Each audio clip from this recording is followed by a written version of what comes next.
lang. Oh, yeah. Yung, After. Sige, yung mamaya. operation namin, yung operation to get GMA jailed, kami ni Jesse Robredo yan eh. Yeah, naka-on na dito. Naka-on. One second lang. Mahirap na. Mahirap na. Alright. Okay. Okay. Yan.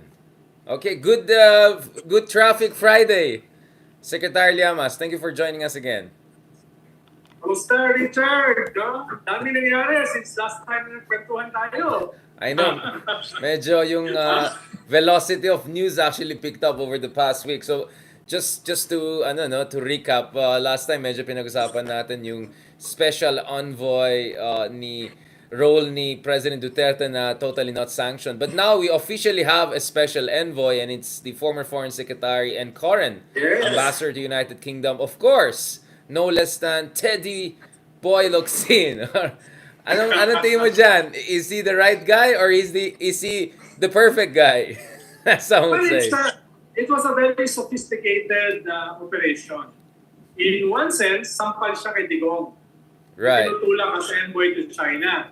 Na malinaw naman ay envoy ng China rather than the Philippines, no? Of not two of ang preposition, yes. So, yan ang sagot nila dun sa proposal ni Senator Alan Peter, no? Yeah. At the same time, hindi pwedeng banatan ni Digong o ng mga DDS yung appointment ng special envoy because Teddy Boy was the Secretary of Foreign Affairs. And before that, the Ambassador to the United Nations appointed by President Duterte. Digong, yeah, exactly. So, hindi na pwedeng banatan. Pero alam naman natin, all those in the know, katulad na, of course, si Richard Haydarian, na hindi pro-China si Teddy Boy, no? Baka nga yung opposite pa, no? At minura niya at some point, di ba? I mean, yes, no? At some point, even by Teddy Boy Locsin standard, he was a little bit off the rails, no? But just a question before we talk about a bit more about Teddy Boy Locsin. Although na-interview ko na si Lord De Vera kasi naging boss niya si Teddy Boy Locsin back in the day. I had no idea na empleyado niya si Lord De Vera. Pero let me park that for a moment. Anong sa tingin mo yung dahilan na si Lorenzana at Teddy Boy Locsin, no, the double L, no, Locsin and Lorenzana were the top two cabinet members of Duterte? Wasn't that kind of weird that you had two more traditionally minded? I mean, of course, both Lorenzana and Locsin once in a while will try to show consistency with Digong's general, let's say, predisposition. But we know in reality that if you look at interventions that both Locsin and Lorenzana made, kasi before, si Lorenzana had to deal also with Cayetano, with Duterte. Medyo isolated siya, di ba? Remember that 2017, 18, 19. Pero nung pumasok si Locsin, medyo iba ng inip ng hangin because both Locsin and Lorenzana, for instance, openly said, kailangan natin ng VFA, which very much was different from President Duterte. So, stance on things. What was going on there, Ronald? What's your speculation? Is this a good cop, bad cop situation? Is this because Duterte doesn't want to piss off the defense establishment that was his kind of compromise? Or sobrang sabog lang talaga yung administration? Or maybe all of the above? What was going on there? Tingin ko mas all of the above. No? Mas dominant yung sabog. So, no, 60% sabog lang talaga. Si Digong sticks his head out, no? Yeah. Yung kanyang mga anti-US, no? Anti-Western, no? Pro-Russia, pro-China, etc. Pero wala naman siyang wherewithal on how to implement that as a policy. Yeah. Foreign policy, military policy, economic policy. Halimbawa, economic policy, yung commitment ng China sa kanya, yung more than 25 billion, less than 1 billion lang ang pumasok. At yung mga pinaka-significant na magmamarka sana, katulad ng 3 rail projects, wala nangyari. Yung 500-hectare special economic zone sa Clark, wala na nangyari. So, ang naiwan ay yung mga tulay sa Intramuros. No? Nagawa-gawa rin ng mga Chinese. Sila rin kumita yata dyan. Mahalaga, pero less significant. Than the rails, than the fast train, than the industrial estate sa Clark, no? So yun yung una, no? Ikalawa ay yung kanyang mga tao ay pwedeng mag-operate on their own without being sanctioned Right. Hindi napapagalitan. Basta mabigyan lang ng pagkakataon si Digong to speak out his mind. Right. Yung kanyang mga tao sa ilalim, like Sunny Dominguez, like Teddy Boy Locsin, like Lorenzana, bahala na silang gawin yung tingin nila na makakabuti sa bansa or according to their terms, no? So, at hindi naman nagagalit yung presidente. Parang bigyan mo lang ng bigyan mo lang ng pagkain ng presidente, okay na siya. Afterwards, yung mga policy makers na, yung mga may wherewithal, sila na yung mag-ooperate. No? At ikatlo, yung personality ng mga tao. Di ba? Halimbawa, si Lorenzana was a military attaché sa US for 25 years. Right. Kahit pa paano, may impact yan sa kanyang character, sa kanyang persona. And of course, he is representing the military establishment. Na hindi naman pro-China, kahit pro-China yung presidente. Teddy Boy, malinaw naman yung history niyan, no?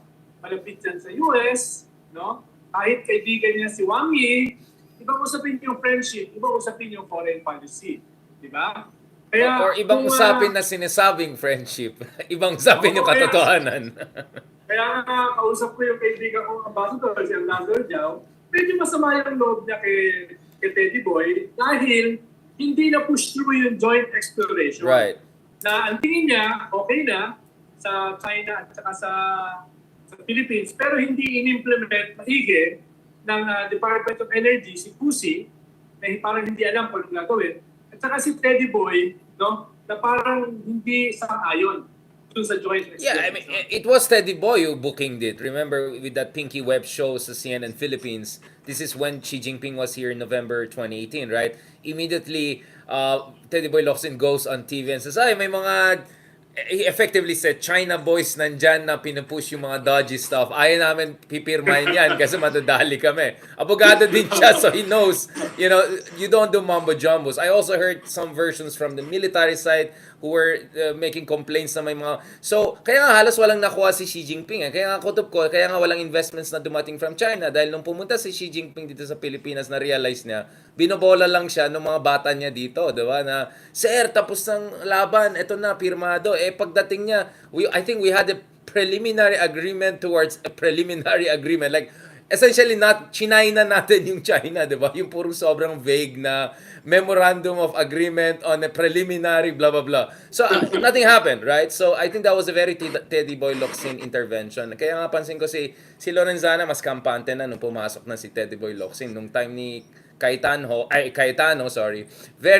medyo nervous yun. Kasi alam mo naman ang natin dyan. In a different situation, Richard, in a different situation, where the president crafts foreign policy, dapat tanggal na yung dalawa na yan. In a different situation. Exactly. Pero parang yan yung management style ni Digong eh. No? Medyo chaotic, medyo disorderly. Or pluralistic. No, but Ronald, maybe we're being unfair. Maybe this is where we should give credit na, well, unlike Trump or Bolsonaro or yung mga ganyan types, hindi fina-fire parate kung sino nagko-contradict sa kanila. I mean, I lost track of how many times Duterte was seemingly contradicted by some of his top cabinet on very important issues, and yet, no one got fired. Lorenzana stayed 6 years straight. Locsin is now a mainstay in foreign policy, so he's finally getting the relevance he was yearning for and quench na sana yung thirst niya for relevance. No, so I don't know. Isn't that where we should give credit to Digong for all his disasters? At least he didn't kick out the better guys inside his cabinet. Richard, mas gusto ko na yung original statement ko na, yes, I am unfair. Yeah. And I like being unfair to Digong. For the record. So sabog na lang, sabog. Tingin ko yung mga tao niya, Sunny Dominguez, si Teddy Boy Locsin, si Lorenzana, they have learned how to manage Digong. No? Natutunan na nila how to manage him. Na hindi siya nag-off the rails. Okay, bigyan mo siya ng soapbox, bigyan mo siya ng entablado to speak his mind, pero ang magpapatakbo ng gobyerno are people like Sunny Dominguez, people like Lorenzana, people like Teddy Boy Locsin, etc. So, tingin ko yun yung kanilang, ito yung management style ni Digong, ito rin yung management style ng mga cabinet secretaries. They have learned how to manage Digong. No? Kaya, at ikalawa, yung China, medyo masama rin na loob. Yeah, again. No? Yes. Dahil ang nakikita nila, no, iba yung statement ng presidente, iba yung policy na nangyayari. No? Merong dysfunction, no? Yeah. To say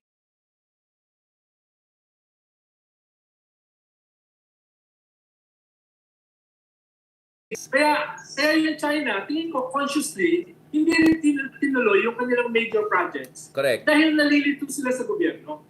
Diba nalilito sila eh. Mas Magulong malinaw kausap. sa kanila. Halimbawa, Pinoy government, malinaw sa kanila kung ano ito at yung conduct nila dito. Kaya Digong, very pro-China yung presidente. Pero yung key elements ng kanyang governance, ng kanyang cabinet, mukhang hindi ganun ka pro-China. Kaya yung China, pagkausap mo sila, sasabihin nila, yung mga MOU nila, hindi nila tinuloy yung kanilang Belt and Road dahil naguguluhan sila sa gobyerno. Maliban pa doon sa tingin nila, walang absorptive capacity at saka skill set, most of the cabinet. Halimbawa, si Kusi sa energy. No? Ang tingin nila, walang alam si Kusi about energy. Yeah. No? Kaya tingin nila, nagpuput Draghi ito sa exploration. Dahil hindi alam ni Kusi kung anong gagawin. No? Tingin ko, I'm trying to explain No, where this China is also nice. coming This from. is nice. Again, well, you're not fair to Digong, but you're fair to China. So ituloy natin the conversation na yan. To be fair to China also, di ba? I mean, we have had these conversations. Ang labo ng mga kausap nila sa Pilipinas. Minsan sila pang pinaperahan, di ba? So, I mean, I want to be fair to our Chinese counterparts because I think politely we heard that from some of our think tank friends in the Philippines who were explaining bakit wala pang investment. Yung tinatawag ko na debt trap, 'di ba? Sabi nila, bakit mo sinisisi yung China? Sisisihin mo yung mga bureaucrats, mga LGUs, mga kurakot nandyan. Obviously, they cannot openly say that because effectively they will be attacking Duterte administration, which they could not. Kaya sobrang mumbo-jumbo yung kanilang propaganda. But I think that's what they mean. And to be honest, I don't completely disagree with the Chinese on this. Malabong kausap talagang Duterte administration because many, you know what I'm saying? Medyo humpy-dumpy talaga to put it nicely. So, sabog nga, sabog. Hindi matinong kausap ang mga counterparts nila. No? So, nung matinong kausap, ayos sa kanila. Nung gusto sa kanila, hindi matinong kausap. So, you kind of feel for China rin, di ba? Na parang, ang hirap naman kung kailan akala namin, nakuha namin yung gusto namin, ang labo pala, walang So, unreliable partners, kumbaga, ang nangyari. That's our theory. Kaya naiiwan sa kanila yung tulay sa Intramuros, no? Pinakausap nga ako na waste management company sa China. Sabi nila, may na-meet daw sila na gusto makipag-proyekto sa kanila. Sabi ko, sino? Hindi mo na babanggitin ko sino. Yeah, of course. Ang pakilala niya, nagbigay pa sa kanila ng calling card, the governor of the Visayas.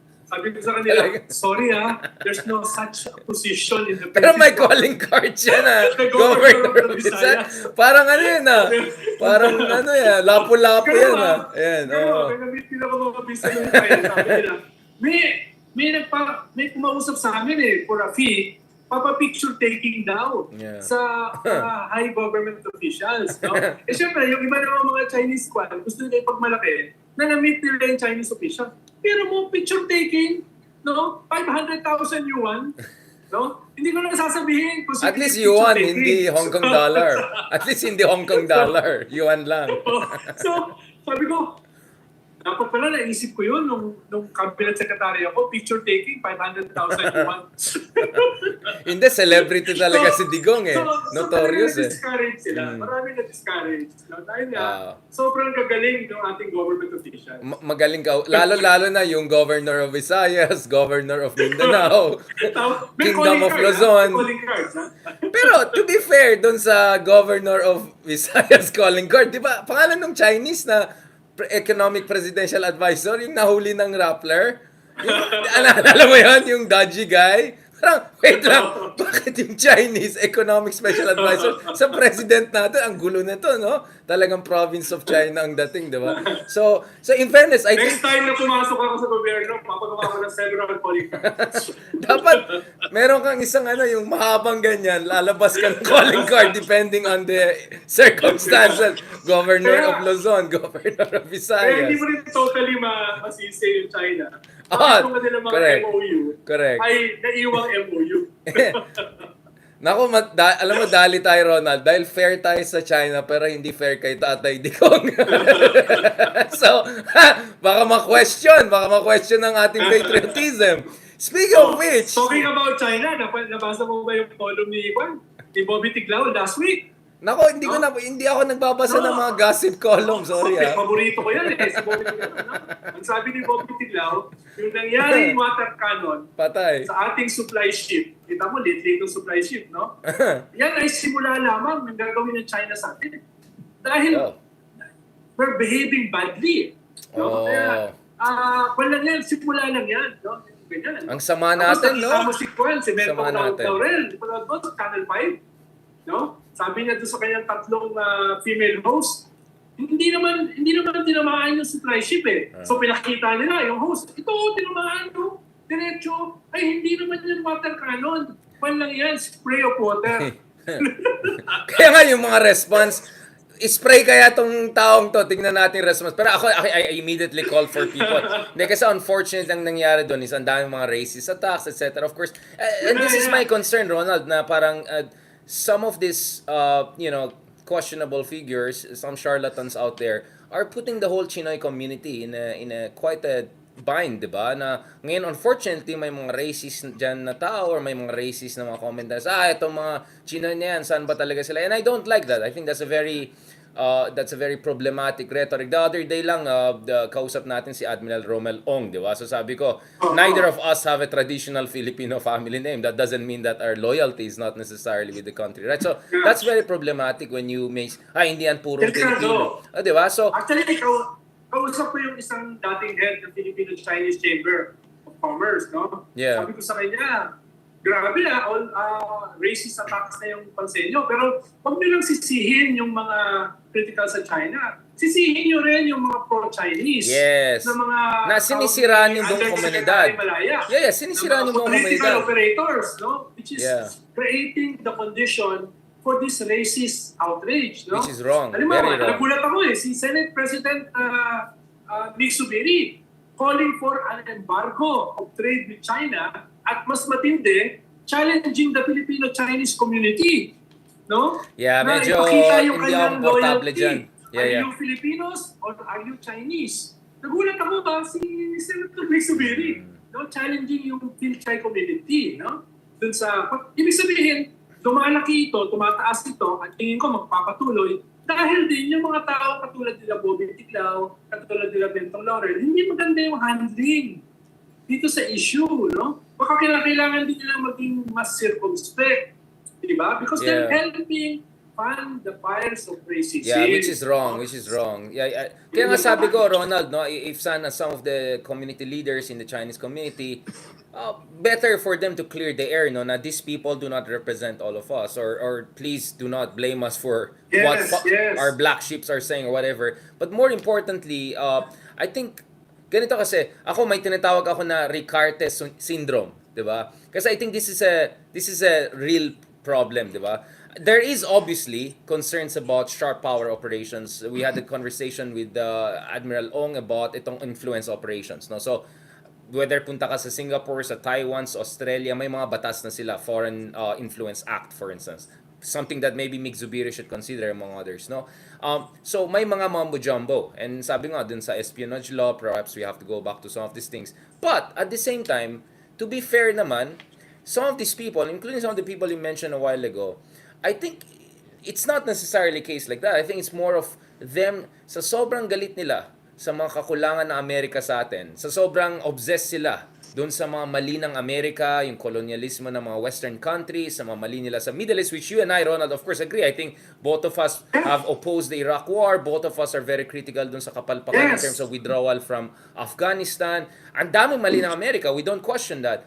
But you and I, kasi we don't allow that to blind us to the reality na right now, today, sa loob ng ating bakuran. Hindi dyan sa Middle East, hindi sa Afghanistan, hindi sa North Korea, hindi sa Russia, hindi sa Ukraine, dito mismo sa Pilipinas. And kaya nga na-raise ko yung issue ni Ricarte, di ba? Si Artemio Ricarte, na eventually ended up, helping Japan to set up the makapili, di ba? And all of that. And he was so obsessed with beating the Americans because he was the last revolutionary against Americans, hindi siya nag-oath ng allegiance, etc. Naging bulag siya doon sa katotohanan ng Imperial Japan na mas marahas pa sa mga Amerikano, di ba? Yung mga Amerikano did a lot of horrible things nung colonization period. Pero yung ginawa ng mga Hapon sa atin, next level yun. I mean, with a very short period of time, you and I have relatives. Me, my grandmother who always tells me about the horrors during that time. Especially mga Pinoy na may Chinese background, like my lola. Kawawa, binibury alive. You know, things that we never saw even under Americans or Spanish, definitely in the worst of times.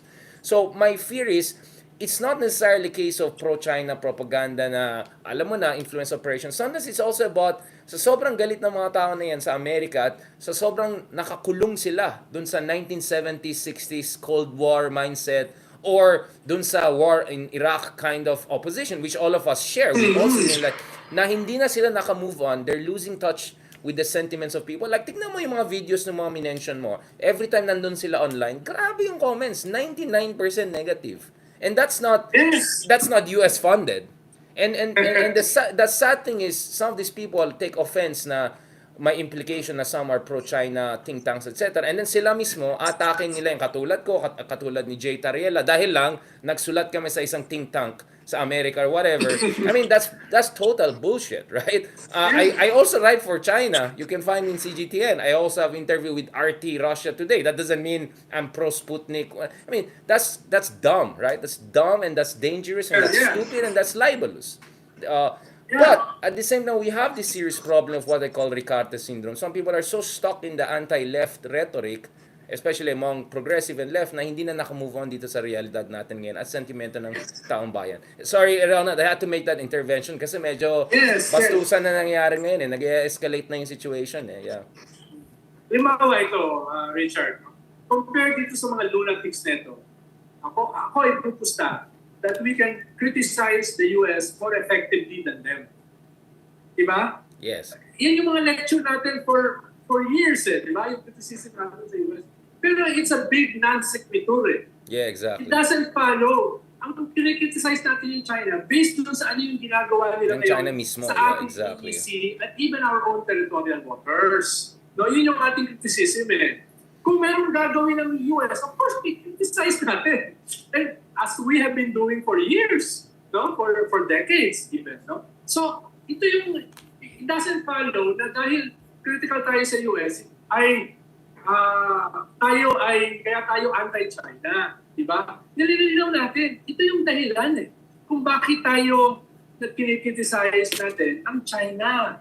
It is because of their aggression, because of their 9-dash line, because of their seizure of 90% of the South China Sea, yung kanilang threat against freedom of international navigation, it's because of their harassment sa ating mga fisher folks, no, etc., etc.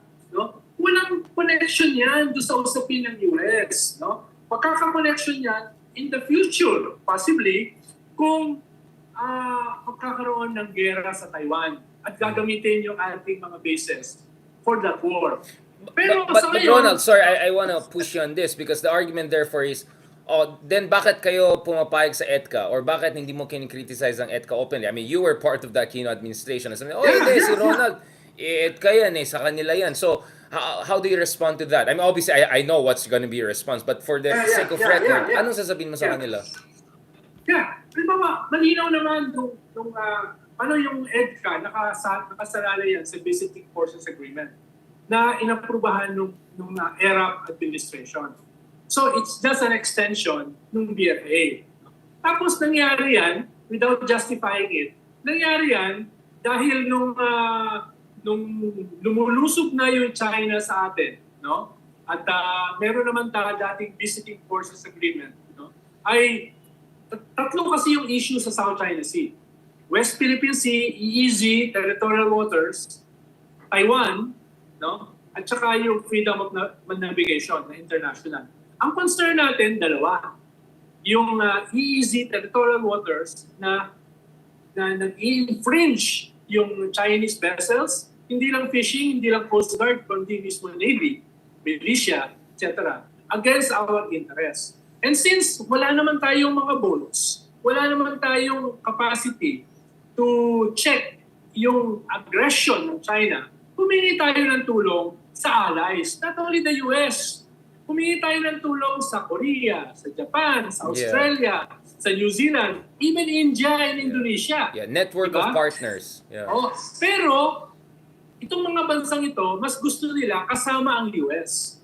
Ibig sabihin, alam kasi nila hindi mahihirapan sila dun sa freedom of navigation sa international waters sa South China Sea kung sila lang. No? Kaya mismo sila, ang concern nila ay isama ang US. No? At dati naman, may relasyon tayo sa US, meron tayong Mutual Defense Treaty. Pero malinaw na nireject natin yung old model ng mga bases ng US na meron silang extraterritoriality. Yeah. Na hindi sila, na sila yung in control ng mga bases. No? Yung EDCA, nung pinasukan natin, ay malinaw, we should be in control. Ngayon, ibang usapin, kung iraranig natin, yung control na yan. Fault na natin yan. Pero as things stand, dapat tayo ang may control. Dapat yung decision making ay nasa atin. Kung ano ilalagay, infrastructure, anong mga armas, at paano gagamitin, gaano karaming troops yung mag-rotate, no? Na visiting according to the BFA na inaprubahan ni ERA in the past. So, yun yung one. Kaya tayo, we should be watchful on how this EDCA will be used. Malinaw na ito ay pantulong dun sa ating protection sa ating territorial waters at saka EEZ, especially yung ating fisher folks at yung ating natural resources within that EEZ, within those territorial waters. Dahil wala pa tayong capacity, no? Minimum capacity to do so, no? Halimbawa, ang laki-laki ng ating archipelago, ilan lang yung barko ng Coast Guard? Ilan lang yung barko ng Navy? Yun ang sinasabi natin, no? Pero dapat malinaw yung EDCA, no? According to our interests at according to our constitution, which doesn't approve of war as an instrument of foreign policy. No? On that issue, medyo malinaw yung sagot kung gagamitin ba yan sa Taiwan. As a constitutional mandate, mahihirapan. Possible, pero mahihirapan. No? Dahil na nakalagay yan sa ating constitution. Diba? Hindi natin gagamitin ng gera. Ang ginagawa natin is more defensive. Diba? It's more defensive No? I-invade ba natin ng China using yung BRP Sierra Madre? No? Wala naman tayong capability. It's more defense. Pero kailangan meron tayong ipakita sa ating mga mamamayan, especially our fisher folks, na meron tayong minimum capacity to defend them. We don't want to militarize. Ang problema rito, ang nagme-militarize are the Chinese. They're building islands from the rocks in our own EEZ and transforming them into floating aircraft carriers. Diba? Although the Vietnamese are doing it at a lower scale.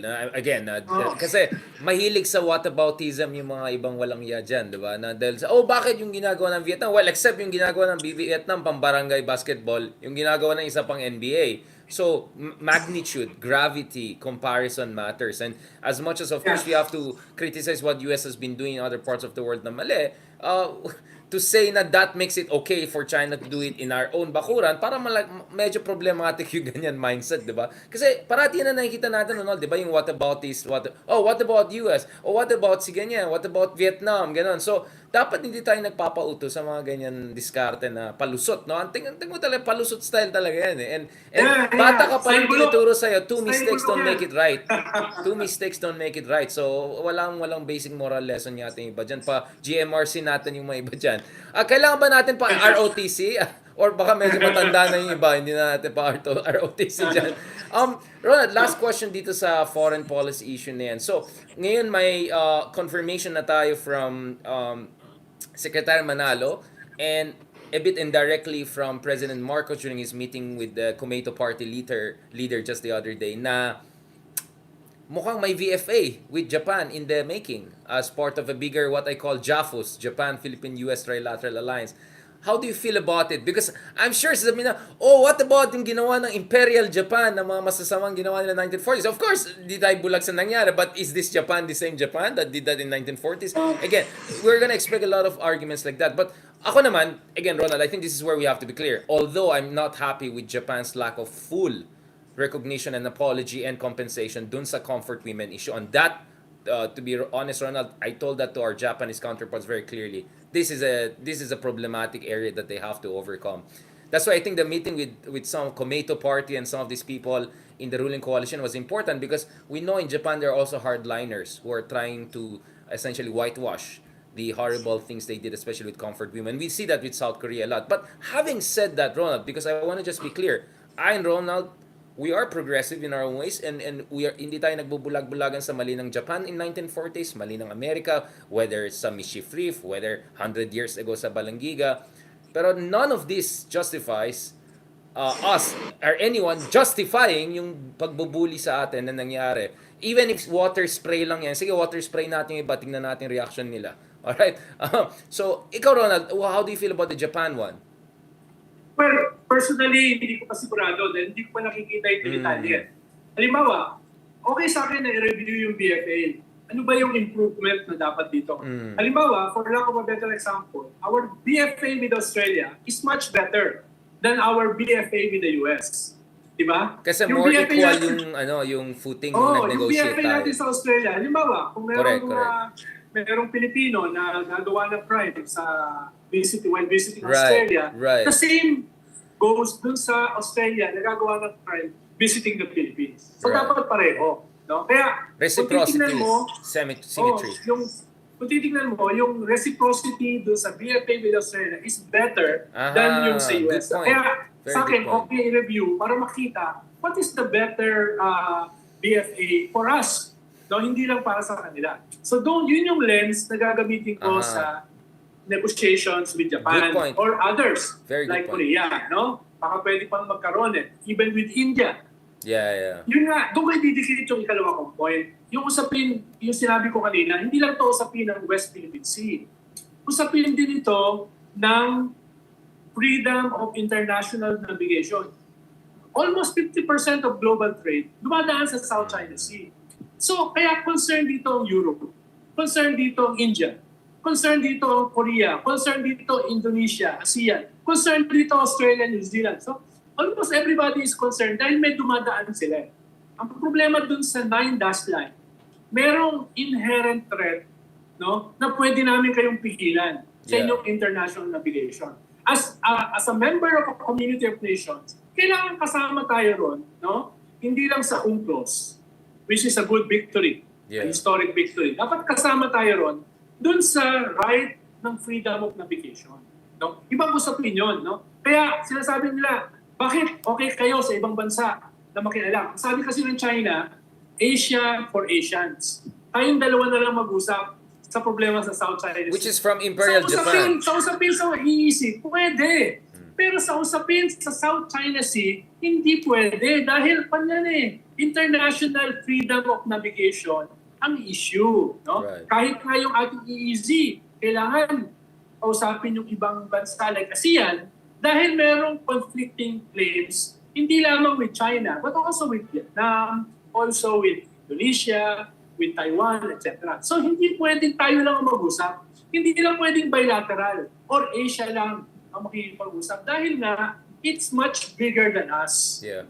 And mapapuli ka talaga kung one-on-one, di ba? Heavyweight yung isa, welterweight lang tayo at best, di ba? I'm to put it nicely. Kaya nga, kahit Malaysia, Vietnam, they all made it clear they rather go through multilateral channels. And that's why Vietnam right now is also looking at potentially doing border delimitation, maritime border delimitation, base sa UNCLOS at international law. Katulad ng ginagawa nila with Indonesia and katulad ng mga pinag-usapan nila with Malaysia, although a little bit tense pa rin yung situation with Malaysia. So, I like that you're specifying that because again, alam ko na yung mga argument ng kabila na yan. Actually, it's a bunch of very low level. Pag sa debate yan, purong talong mga yan. The other argument is, but hindi, we have no interest in blocking freedom of navigation because our own trade passes there. Yeah, but we have an example of yung air defense identification zone na meron sila in not in South China Sea, but a little bit to the north whereby kung papasa yung mga airlines dyan, they will make it sure you don't call Taiwan Republic of China or not even Taiwan. They call it Chinese Taipei or something like that. The So conditions. they can bully you, yeah, and say, no, we're not stopping you, but you have to call it like Shinsha Islands or whatever, you know. So May bakat. exactly, that's my problem. So yung argument, and not to mention, of course, alam natin bakit ka gagawa ng maraming mga military bases sa Fiery Cross, sa Mischief Reef, ganun. Kasi gusto mo na may network of military facilities to impose an air defense identification zone when and if you want. But they're putting themselves, again, war of position, war of maneuver. They're already doing the war of position right now sa South China Sea. So, again, madali actually argue against yan. Ang problema kasi, Ronald, is, I think a lot of us just presuppose sa sobrang ridiculous ng argument ng mga ibang charlatan dyan, hindi yan gagana. Hindi siya gagana sa mga may alam, pero unfortunately, they can get away with a lot because, you know what I'm saying? Like the Goebbels argument, when you spread, 1,000 times a lie, even if low-level argument na gano'n, it's gonna gain traction. Kaya I think it's important for us to come out and call this out. And you know, Ronald, I have had conversations, quote-unquote, with at least two of the top bloggers of the Duterte camp, right? So, I'm not someone who shies away from discussion, but I cannot do this alone. Kaya nga mahalaga na we all come out and call this out. But as I said, it's unfair naman to also paint whoever makes a China-leaning argument as bayaran ng China. I think that's unfair. We don't want to do that in the same way na porkit nasa media ka, tawagin na bayaran ka, or porkit pumunta ka lang, nag-aral ka lang sa US, bayaran ka. Like, that's a dumb argument. And that's dangerous argument because once we go down that road, eto na, usapan ng treason, traidor, gano'n. I don't want us to go down that. Very Stalinist yan. Yung mga gano'n. You're like a bourgeois. You know, that's how essentially Stalin eliminated all his rivals, right? Questionan na who's more communist than communist. We don't want to go down that road, no? Kaya salamat, Ronald, for clarifying this. One last point. Please go ahead. No? Dahil may isang importante na hindi tayo nang pag-usapan. Itong yung napag-usapan natin ito before sa isang episode mo, na ang layunin ng China ay talagang tanggalin yung Sierra Madre. Di ba? Dahil it's a literal at figurative thorn on their side. Yeah. A rusty thorn. No? Na nasa loob ng ating EEZ na kiniklaim din nila. So talagang gusto nilang tanggalin yan. No? Itong ginagawa nilang pag-block ng mga supply ships ay isa part of that attempt. Yung harassment is part of that. Pero tingin ko, sooner or later, no, ay tatanggalin nila yan. Mahirap yung batake dahil nakabaon na yan sa coral. No? Nakabaon na yan sa shoal. No? So, ang gagawin dyan, wawasakin. No? Wawasakin. Yun ang delikado. Dahil hindi na yan water cannon eh. Tunay na cannon na yan. Right. Yung posibleng gamitin dyan. No? So, pwede siyang maging a major incident na sabi nga nung iba, pwedeng i-invoke yung NTT. Diba? Yun yung problema. Pero yung ikalawa dyan ay sinabi ni Presidente Bongbong Marcos, no? Ay sinabi ng China pala, merong agreement, no, sa Philippine government na tanggalin yan. No? Ang sagot ni President Bongbong, wala akong alam na ganyang agreement. Pero kung sakaling meron, I will rescind it. Yeah. This is pregnant with meaning. Ibig sabihin, merong government tayo without us knowing na nag-agree, possibly, no, natanggalin yung Sierra Madre na yan. Sino yun? Well, not ERAP, no? Because both Jinggo and JB said hindi sila yan. Sabi ni Bobby Tiglao, si ERAP yan. Pero sabi hindi ni JB tsaka ni Jinggoy, paano magiging sa ERAP? Siya nga naglagay. Exactly. Diba? Siya nga naglagay. Definitely, hindi yan pwede sa saka macho si ERAP. Macho yan si ERAP. Diba? Hindi yan nagpapabuli. 1990, mahina pa si China noon. Hindi pa sila ganyan kalaki. So, definitely, hindi yan si Pinoy. Hindi rin yan si BBM. Na one year pa lang. So, sino yan? No? Special envoy. Hindi ko sinasabing si GMA, ha? Hindi ko sinasabing si Tigong. Pero dapat sagutin yan.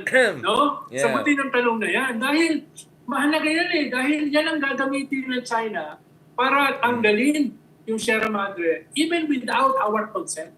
Right. No? I-invoke nila yan. So, kailangan masagot natin ang maayos yan. No?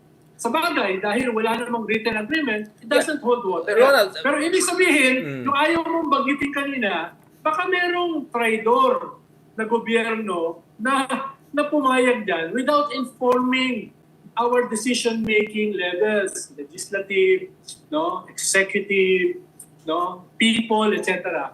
Treasonous yan.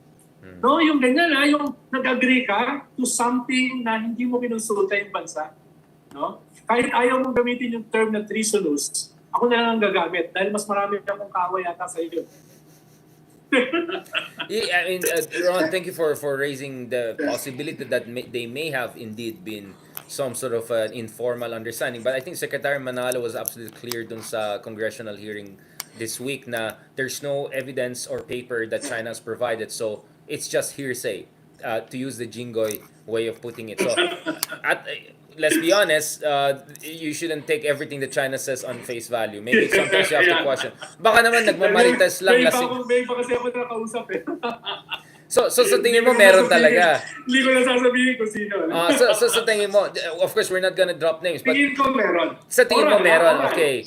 Kaya nga, Tingin ko meron. so Bongbong had to say if ever meron, Hindi ko na sasabihin kung kung sinong gobyerno yan. No? Hindi ko sinasabi na GMA. Hindi ko rin sinasabi Hindi mo na sinasabi Tibo. yan. Hindi mo talaga sinasabi yan. Wala akong Ronald. sinasabi. Wala ka talaga sinasabi. Pero ang sinabi ni Bongbong Marcos, kung meron man, hindi ko sasabihin kung sino, wala na yan. Teka namang sinabi ni Bongbong, wala talaga yan. Wala talaga yan. Pero sinabi niya, kung meron man, I will rescind. Baka pagod siya. Pagod siya nun eh. Di ba, puffy-eyed pa siya noon and all. Baka pagod lang siya. Ay, di ba yung lawyerly answer, di ba? As far as I know, yung mga ganon. So, you cannot, kung sakali may contradictory evidence, you say, well, as of the moment I said this, I was not aware of that factual, right? Pero yung mga kontrabida na katulad ko, I can call a spade a spade. Yeah. Diba? Buti spade lang eh. Buti spade lang. Alright, thank you so much, Ronald, for discussing this very sensitive, this very tense issue in the most entertaining way possible. I think we're doing our best here para hindi tayo umiyak kasi pwede na tayo umiyak, to be honest. Like this is really a banana republic situation, right? Saan ka nakahanap sa mundo na pag ikaw ay nagdi-defend ng posisyon ng bansa mo, tatawagin kang warmonger, no less than yung sarili mo presidente, no? Saan ka makahanap ng isang bansa kung saan may mga caricatures na ginagawa ng sariling tao nila kung saan pinagtatawanan yung Philippine Coast Guard para lang sasabihin tama yung kabila. I mean, saan ka nakahanap ng... This is banana republic stuff, right? This is banana republic stuff. Thank you, Ronald. So, hindi pa tapos to, Richard. Sana matapos yung kalokohan, pero hindi matapos yung laban talaga eh. Thank you so much, Ronald. So next, let's pag-usapan naman natin si Jesse Robredo and let's talk about bigger issues about opposition, human rights, of course, the Kian de los Santos also anniversary, among others. Pag-usapan din natin yan, Ronald. Thank you very much for that very substantive and brave intervention. Okay, Ronald. Kuha lang ako ng coffee. One sec. Huwag ka muna magsalita. Naka-on pa rin. May live pa dito. Mamaya ka, mag-text ka na kung sino sa dalawang yan. Joke lang. One second. Nako, wala tayong sinasabi Wala tayong sinasabi. Wala talaga tayong sinasabi. Wala.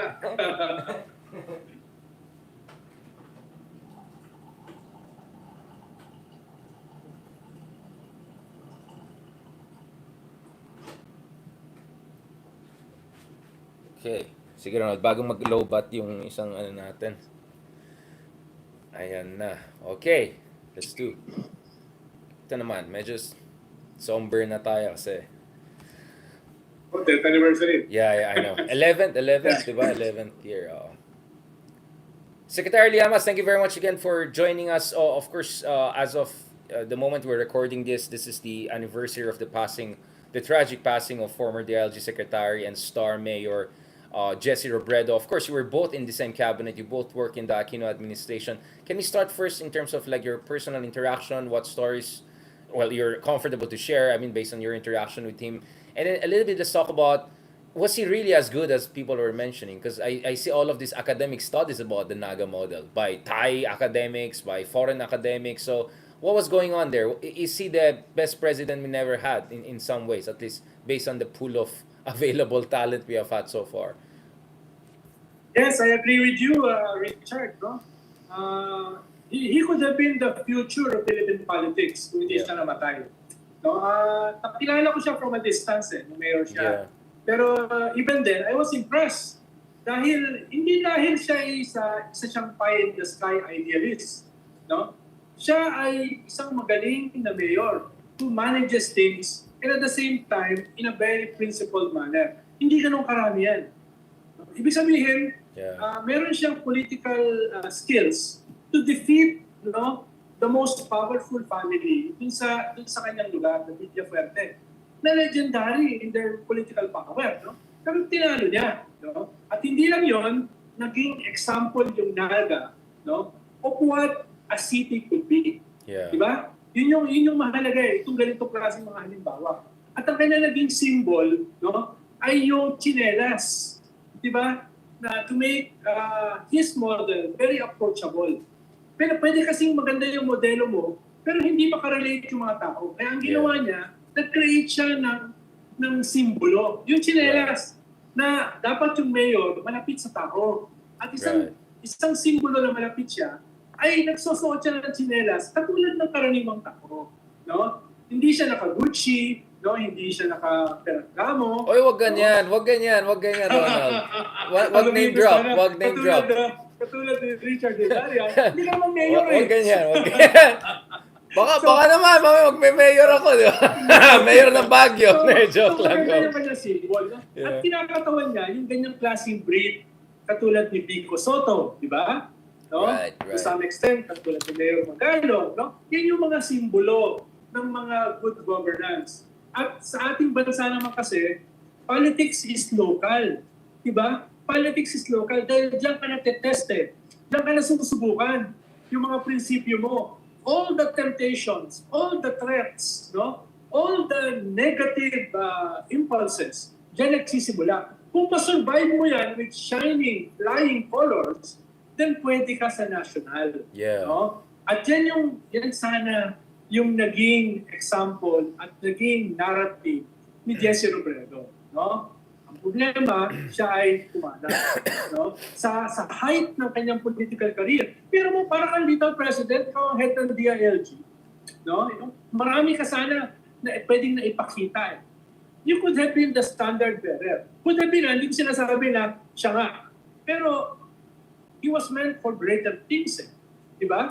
Yeah, because even of that greater track things. record, because of that tradition, because of that symbolism. No? Yeah. Na medyo kapos na kapos yung ating political system. Diba? Kulang na kulang ang iyong Vico Soto. Kulang na kulang ang iyong Jesse Robredo. Kaya, pwedeng mag-gather sa kanya yung mga modern elements, yung mga progressive elements, yung mga reform elements ng ating lipunan, no? Para sagipin yung future ng ating bansa. Maganda sana ng labanan with Digong. Paborito mong presidente, si Digong. No, we're very fair too. Yeah, I mean, battle of the mayors, di ba, mangyayari nun, di ba? Naga model versus Davao model. That would have been something, right? Except DILG secretary din yung isa, except naka-travel around the world, except alam niya yung sinasabi niya, except hindi. I mean, can go on and on, di ba? At except hindi tuta ng... Anyway, going back again. Dito sa Davao, dito sa Naga. Dito sa Naga, di ba? Yeah, exactly. Which is what I felt kulang with the Robredo campaign, no? Na of course Lenny herself was not in charge when Jessie was in charge, but still, I mean, she's continuing the legacy. Although of course Lenny can talk about her own also role in a non-executive position when she was congresswoman, and then of course later as the vice president.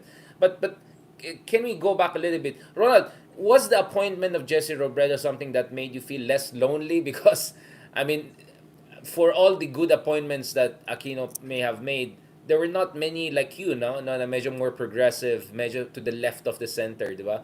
Did Jesse kind of make you feel less lonely? I mean, obviously, he was a politician, given na yan, but clearly, he was not your typical liberal mainstream politician, right? Well, si Jesse plus two more in the cabinet. Yung tingin ko okay. Two more. Kindred spirit. No? Hindi ko na sasabihin yung dalawa pa. Dahil baka magselos yung iba na. Bakit hindi ko sila tinawag? Yan ang mahirap. Pag pinoint out mo yung isa, yung 10 magalit sa... Kaya apat kayo. Okay. Tatlo yan na ang pakiramdam ko ay kindred spirit ko sa cabinet. Yeah, no? Of course, including the president. So, isa doon sa tatlo, si Jesse. Dahil nakakausap mo siya ng pragmatism on how to get things done. Pero at the same time, very principled, very idealistic. So yan yung delicate balancing eh. Pagka sa center of power ka, pag nandun ka sa dark corridors of power, will the dark dominate or will the light dominate? ang nakita ko kay Jesse, yung balancing act. Yeah. No? Ibig sabihin, hindi pwedeng masyado kang puro eh. Correct, Diba, correct. hindi pwede yan because you have to get things done. No? At Right. maraming kalaban ang gobyerno, no, na hindi mo makukuha sa workshop, no? Hindi mo makukuha sa dasalan. Kailangan mong i-pressure. Kailangan mong sabihan na mali ka, no? Yeah. At hindi mo pwedeng pagpatuloy yan, no? Sa ginagawa mo, kung hindi ay ikaw ay magiging kalaban namin. At ito yung ibig sabihin. So, ibig sabihin, si Jesse nababalanse yan. Wala siyang illusions, no, about the dark impulses in those dark corridors of power. Pero never niya binitawan yung light, no, yung positive elements, no. At nakakapanghinayang dahil hindi ganun karami yung katulad niya. Diba? Hindi ganun karami. Yeah, exactly. Ikaw, meron ka rin karanasan sa politika. Hindi ganun karami yung tao na ganyan. Yeah. Yung nababalanse. No? I don't think you don't need to be inside to power. know, di ba, Ronald? Again, I see, Ronald, you're using your analyst hat. But for a moment, as Ronald Llamas, what were like some of the notable interactions you had with him? I don't know. I have no idea about how extended. Did you have like proper conversation when you're in cabinet together under Pinoy? And was his appointment by Pinoy really about his merit, right? Because I know he's not a mainstream Liberal Party guy. If in any sense, he's not a card holding, you know what I'm saying? Hindi siya yung liberal. He just happened to, exactly. Yeah. He's somewhere in between people's organizations, no, mass movement, and a political party. Diba? He's somewhere in the liminal, no, in that boundary. Kaya na-harness niya yung both positive ng mass movement, linchpin at the same time yung real politic ng local governance, LGU. Diba? Yun yung balancing niya. Na dinala niya sa national, sa DILG. Diba? Ang karanasan ko sa kanya, alam mo kasi, the Pinoy government, no, won on the promise of anti-corruption. No? Right. So, hindi kami pwedeng mag-proceed lang without resolving some of the issues of the past. Diba? Hindi pwede yun eh. Actually, yun dapat gawin ni BBM. Hindi pwedeng kalimutan yung parmali. Diba? Hindi pwedeng kalimutan yung mga major corruption na nangyari. Kasi ngayon ang nagbabayad. Diba? Yung almost 7 trillion in debt. Sana punta. Kailangan niyang balikan yan. And kailangan heads should roll. No? Kami, naging part yan ng aming first year. Kailangan ipakita natin na seryoso tayo. Hindi lang to for election. At dyan mo makakasama si Jesse. Diba? Yung impeachment for the first time ng isang sitting Chief Justice. Yung arrest for the second time of a former president. No? Etc. No? Yan yung mga record ng first, second year ni Pinoy. To send the message na matakot kayo. Kayong mga corrupt, kayong may mga skeletons in the closet, hindi namin iiwanan yan na magulo at mangamoy at madamay kami sa inyong infection. May gagawin kami, hindi namin kakalimutan. We will not forget. Doon mo makakasama si Jesse. No? Pwede kasi siyang forward-looking na lang eh. Kalimutan na yan eh. No? Yung part of least resistance, di ba? Pwede naman gawin yan eh. Pero hindi pwede. Nagpumisa kami sa kampanya that we have to do something about the corruption of the past in order to move forward in the future. Doon ko nakasama si Jesse, among others. No, among others. Ronald, what about personal interactions you had with him back in the day? Because usually, I mean, I'm quite familiar with, people who are tough on the outside and parang strongman, and then ma-meet mo sa person, including your favorite president, Digong, di ba? Pag nakita mo in person, he's so nice, etc. But in public, palaban. And then you could also see some light versions, like Rafi, right? Rafi's palaban and all. And then you see in person, completely charming, very nice, and all of that. Jesse Robredo obviously was nice even in public. But of course, we have also cases of nice in public and then, alam mo na, behind the scenes, prima donna, ganun. How was Jesse? Was he as inviting and compassionate as he was in public? Ang tingin ko sa kanya, siya yung classic na prom D. Very Right. relaxed sa mga meeting. Right, right. Hindi Yung ganyan, highfalutin. ganyan. Tapos may Yeah. accent na probinsyano. Correct. Tapos with yung mga characteristics sa Yeah, isang yung man- probinsyano. Yeah. Siya yung classic na prom-D. No? Good Na- talaga. no? Good more, man. More Yeah. than Rocco. Then si Rocco, akara, no, lawyer, Yeah. no, senator, etc. Si Juan parang galing talaga sa kalsada. No? Halimbawa, nung isang meeting ko sa DILG, no? Ako kasi coffee drinker ako eh. Pero mo naman, ang isinarve sa akin ni Jesse Robredo, 3-in-1 coffee. Oy, wag kang ganyan. Sabi ko, Sponsor natin yan. Sponsor natin. Ikaw yung secretary ng DILG. Ibibigay mo sa akin 3-in-1, no? Prom din. Sabi ko sa kanya, bibigyan kita ng coffee maker. Hindi naman mahal yan. Antaray! Ayan na naman yung Ferragamo mo, ha? Gucci mo. Pagbalik ko rito, bigyan mo ako ng Barako coffee, ng fruit. Hindi 3-in-1 na Nescafe. Correct. Doon makikita mo yung kanyang personality, yung kanyang character, di ba? Yung Correct. down to earth. Of course, medyo pinuna ko siya. Dahil coffee maker ako eh. Pagising ko sa umaga, Barako. Kaya pala madaldal ka.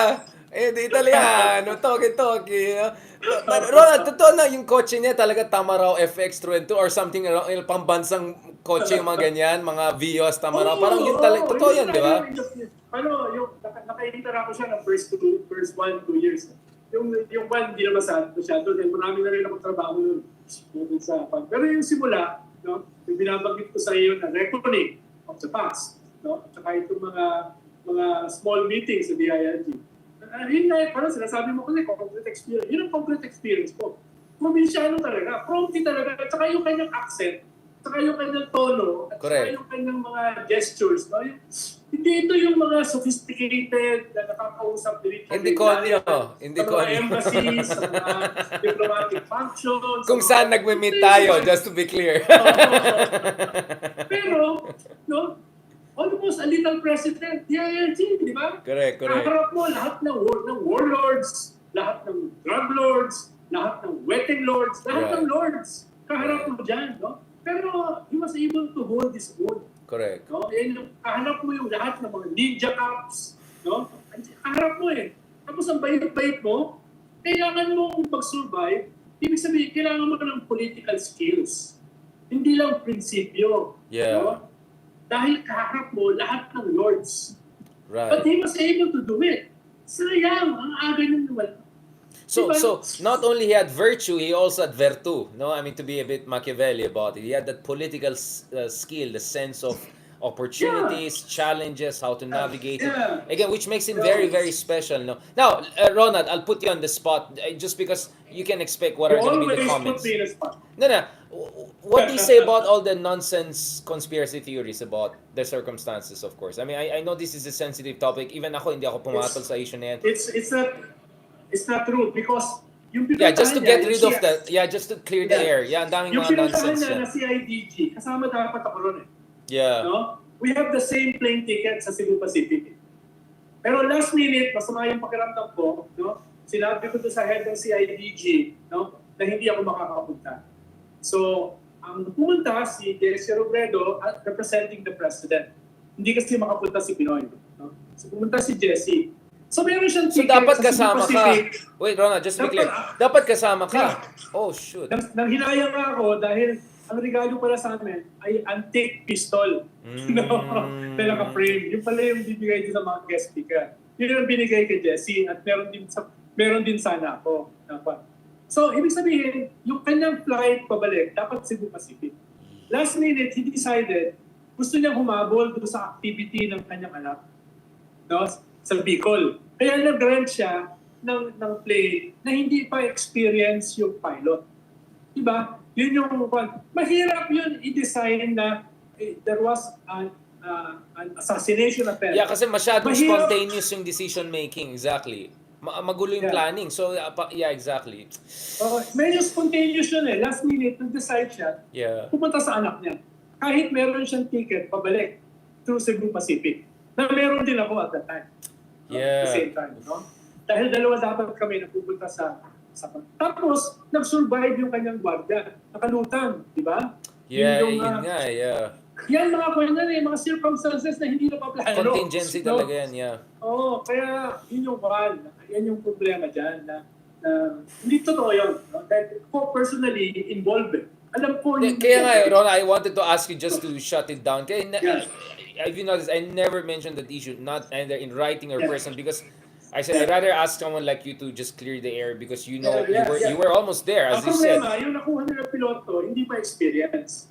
Dahil nagmamadali siya eh. Gusto niya mapuntahan yung activity. Yeah, Dahil binilisan. he is a good father eh. Di ba mabait na Yeah. tatay eh. Di ba? Yun yung gusto niya makita yung kanyang anak doon sa isang performance. No?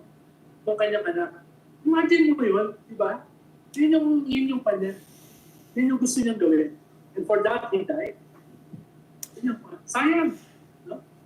I mean, it's not like bago sa atin yung mga crashing of helicopters or small planes, diba? But yung military Black Hawk natin na-crash din, diba? The other year, mga bago natin binili, diba? So unfortunately, medyo really, the circumstances. Tapos pala, nag-crash, palapit na sa landing, di ba? Hindi siya ganun kalayo, di ba? Kaya nag-survive yung isa, diba?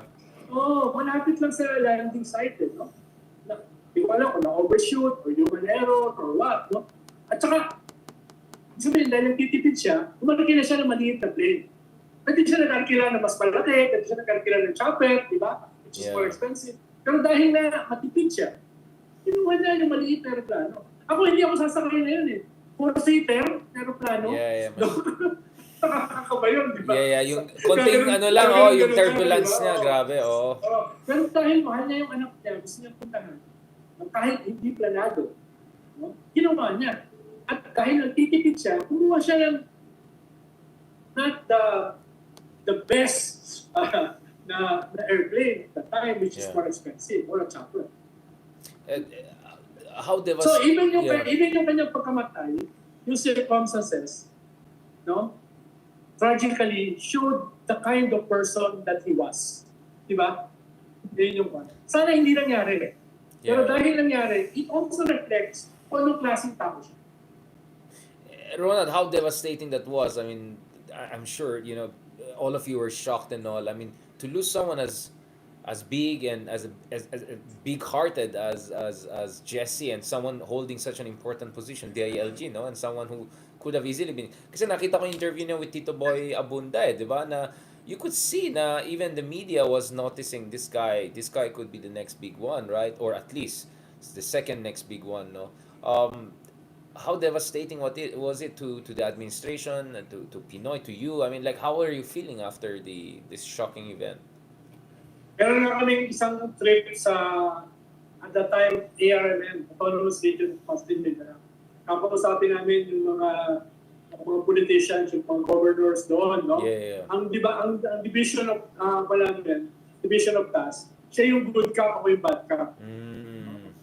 Sa kanya kasi natural na maging good cop. Sa akin medyo natural na maging bad cop, as you know. so minsan pagkausap Batman namin, Joker. pagkausap namin itong mga napaka-powerful, siya yung good cop. Siya yung malumanay, siya yung ano. Ako yung medyo gago. But kung may good Machiavellian, may good gago. Kumbaga, di ba? Para may ganun, di ba? Yun yung role mo. Pero, thank you so much, Ronald. I don't know how many people have asked you about this, but I just felt you're the right person to talk to about also this issue among others because of your personal experience in the government during this time and your interaction with probably one of the best ever na you have worked in the government both locally and nationally. Now, speaking of yung situation ngayon, di ba?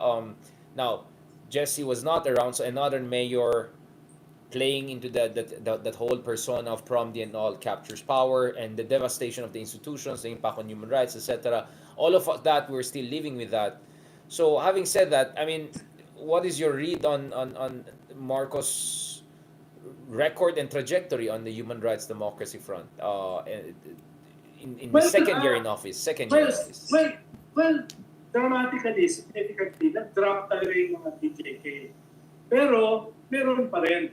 No? Sabi nga ng human rights groups, yung mga EDCA na nangyari itong 1 year ay more than 350. At ang kalahati niyan ay drug-related. No? Yung, Right. for lack of a better term, yan yung dating tokhang. At inamin naman ni DILG Secretary Abalos na isang dahilan sa ganyang klaseng mga incidents ay dahil nagpapatuloy pa yung quota system. No? Imagine yung cynical term, quota system. Di ba? Na kailangan meron Parang traffic enforcement, di ba? Kailangan meron kayong mapatay, makulong, na ganito karami, or else mapapagalitan kayo, or worse. No? Imagine mo, the highest cabinet minister in charge of the police admitting that there is a quota system. Yeah. No? At dahil nagpapatuloy. Of course, dininay naman ni Orda.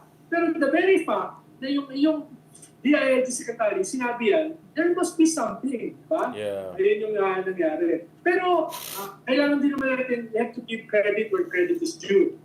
No? Ang layo naman talaga. Yeah. Nung anti-drug campaign, anti-criminality campaign, ni Digong at saka ni Dudugan. Kailangan din naman natin pa.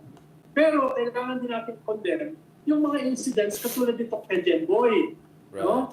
Pero mo, alin na police, sabay-sabay, pinatay yung kanilang camera, di ba?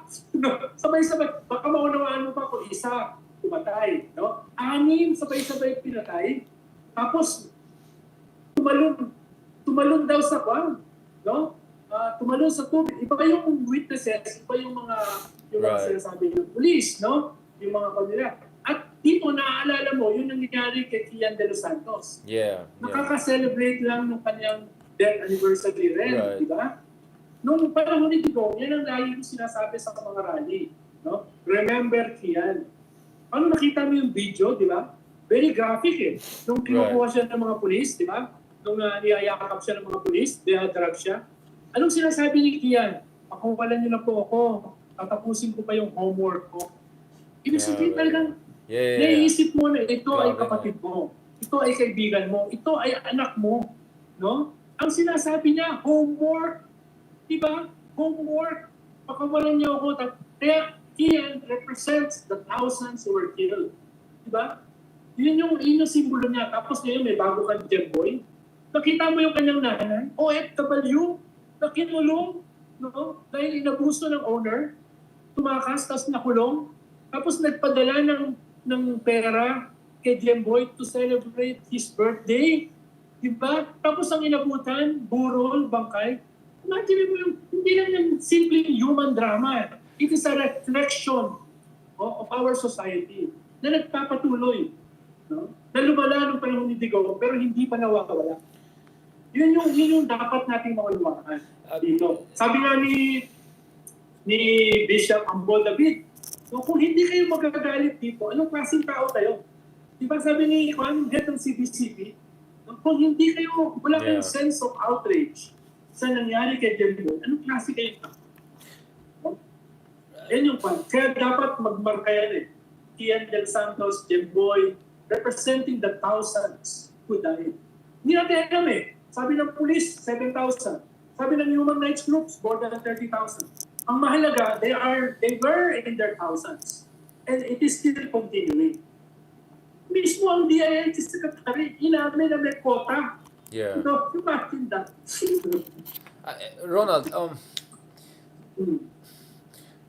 going back to this issue, I mean, you know our common friend, si Leloy Claudio, right? He's not necessarily a religious type, no? Interestingly, even for someone as non-religious as him, to put it mildly, he raised the issue of moral crisis. That, I mean, ilan taong nagprotesta dun sa mga EJKs na yan? I mean, the Kian de los Santos brought a few hundreds on the streets, right? But unfortunately, it was not the only case, right? Again, we're not here to judge, right? We don't want to judge. Who are we to judge? I understand that. But at the same time, do you feel that there was I had nights where no wondering, like, hindi ko na maintindihan yung sarili natin bayan. Like, what's going on here, right? And I know some friends who left the Philippines literally after the Kian de los Santos. Like, they just gave up. Like, what kind of country is gonna say, ay, sorry na lang, casual, collateral damage na. Obviously, you can easily say that if it doesn't involve your people, diba? I mean, obviously, lahat tayo galit sa drugs. We want to do something about it. But this is not the way. As I always say, you don't have to burn down the hen house to get a fried chicken, right? Only dumb people think that way, right? There's a proper way to make a fried chicken without killing all the hens and burning down the house. The same thing applies with public policy. Ikaw, Rona, I also know you're not necessarily a religious type. I mean, last time I checked at least. But do you think we are grappling here with a moral crisis? Because I understand the contingency factor, right? Had Jesse Robredo had the opportunity in 2016, maybe we would have seen a different Philippines over the last 6 years, and probably not the Marcos Jr. is the president right now. Totally different trajectory, no? But it is what it is, and in a way, the Duterte era, di ba they say power reveals, di ba? But abuse of power also reveals who's willing to stand up to abuse of power and not, right? What do you feel about it? Because Ronald, I always hear the argument fear factor, but we also have fear factor in Russia. We also have fear factor in many Middle Eastern countries. We have fear, but millions came out, hundreds of thousands came out. These countries had revolution, right? I know a lot of these countries intimately. I studied their history. We see in completely authoritarian systems millions coming out and protesting when they feel something really wrong is happening, no? And so how do you explain that? I know we're getting into the realm of morality and political culture and things like that, which are quite sensitive, but I just wanted to have this honest conversation with you because every time this issue of EJ case and Kian de los Santos, especially tragic case, comes out, it makes me feel emotionally, ambivalent, not in terms of what's wrong and right, but in terms of, but this happened in our own country, right? And there was no massive backlash, popularly speaking. So I don't know. What is your take on this, Ronald? Revolution kasi is not a movement. Revolution and transformation is a very defining, tedious process. No? Ako, personally, I've experienced that for more than 40 years. Yeah. I started when I was 16. Ngayon, 16 na ako. No? Ang mahalaga, Richard, sa mga tao katulad natin, na matagal nang lumalaban, Yeah. in the midst of this, what they call it, moral crisis, no? Which is one of the foundations of the problems of our society. It's a cup half full, half empty. The cup half full, half full is that we should not give in to despair. Because in this historical evolution, there are moments when integrity won over cynicism. There were moments when hope won over despair. So we have to learn to count our blessings. No? Not every time. Pero yun yung pa. Katulad ng ginagawa natin sa mga previous episodes mo. No? Kailangan natin tignan ano yung ating pagkakamali? Ano yung ating kahinaan? Ano yung ating kasalanan? Bakit nangyari ito? Pero at the same time, meron tayong role, no? Dun sa mga moments, no? When integrity won over cynicism. At because of that, sa dulo, kahit hindi karamihan, we should not give it in, no? To despair. Diba? Kumbaga, we are not the masters of our fate. Yeah. It's the people we serve. And for them, we have to deliver the message of hope. For the Kian de los Santos of this world. For the Gem Boys. Yeah. No? Ito yung pala natin eh. Madaling ma-disillusion eh. Madaling maging ma-depress sa nangyayari. Dahil in the balance sheet, mas marami yung mga failures. Pero, wag nating maliitin yung mga victories. Yeah. Halimbawa, yung sinasabi ko nung unang interview ko sa'yo. Right, No? right. We lost last election. But you had 15, 16 million votes. You had 15, 16 million people. Most of them volunteers. Most of them young. Most of them not tainted by corruption. No? By this. Ito yung bibigyan mo ng pag-asa. Diba? Sa kabila ng maraming mga kahinaan, maraming defeats, no? We have to count them. We have to count them. No? Ito nga yung bali. This is not entirely a defeat. 15, 16 million, most of them young people. No? 1 million, 1.2 million during the media advance. Staying there for 10 hours. Yeah, exactly. No? Before that, We saw it knocking all. on doors. Ibig sabihin, may pag-asa. Nakita natin Diba? lahat. Yeah, May correct. pag-asa. Correct. Titignan mo yung quality nito. Diyan dapat hindi mawala yung pag-asa ng mga progressives katulad natin. Kung yung mga traditional politician, mawawala ka, okay lang. But something new has to be built, has to be born, has to rise up from this so-called defeat, which for me is also a victory. It's two-edged, di ba? Yun yung. Kaya, ako, tingin ko yung aking next 10 years, diyan ko yung ilalagay. No? Yeah. Tingin ko, between 60 to 70, meron pa akong magagawa. Yeah. Yun yung.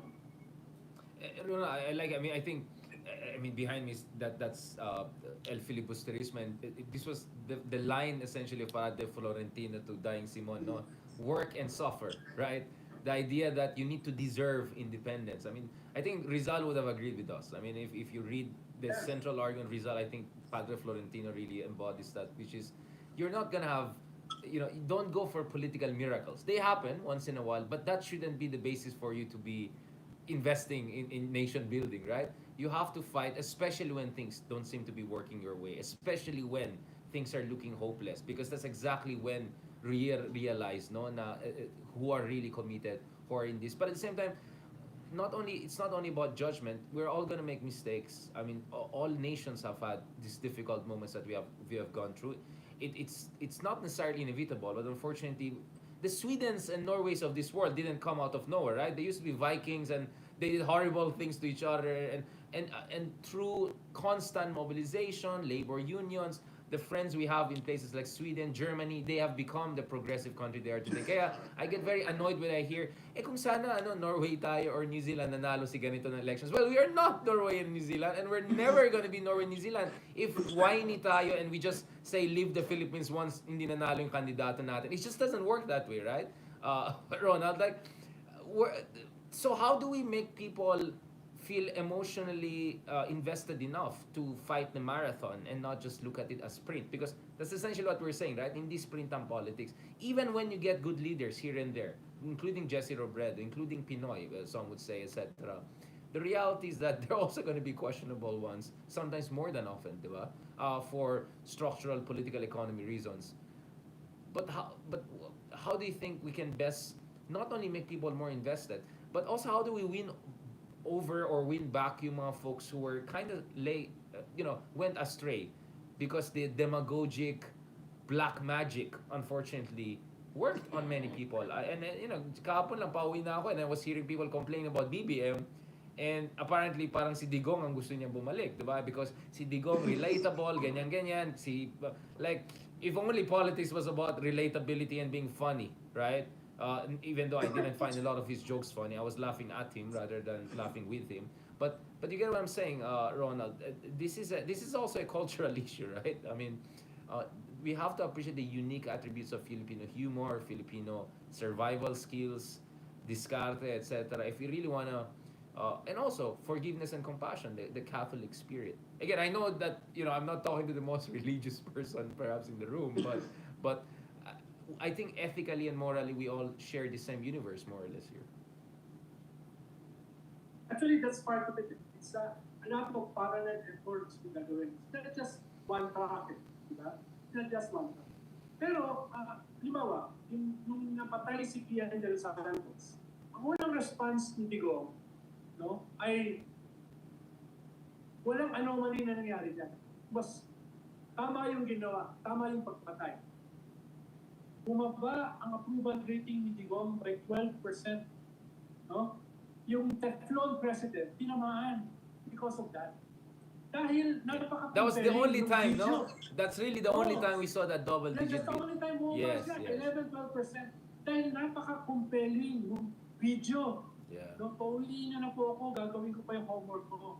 Diba? That was very compelling. Ibig sabihin, no? Mayroong signs of hope, no?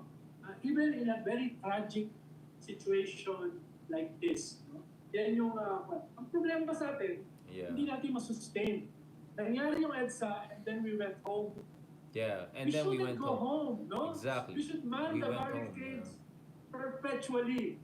No? Because others will attack those barricades. No? Yun yung isang matutunan natin as progressives. No? Huwag magpahinga. It is a constant battle. No? Yeah. So yun yung isang lesson. Ikalawa, understand our people.